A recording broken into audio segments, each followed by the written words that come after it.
Want to delete an automation on your iPhone? Here's how to remove automations quickly using the Shortcuts app. If this video helps, please like and subscribe for more quick iPhone tutorials. First, open the Shortcuts app on your iPhone. At the bottom of the screen, tap Automation. Here you'll see all automations you've created.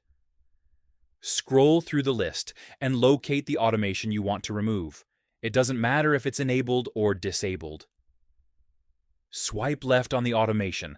Tap Delete when the option appears. That automation is now completely removed from your iPhone. Deleting an automation is permanent. Once deleted, it cannot be recovered. If you don't want to delete it, you can simply turn the automation off instead.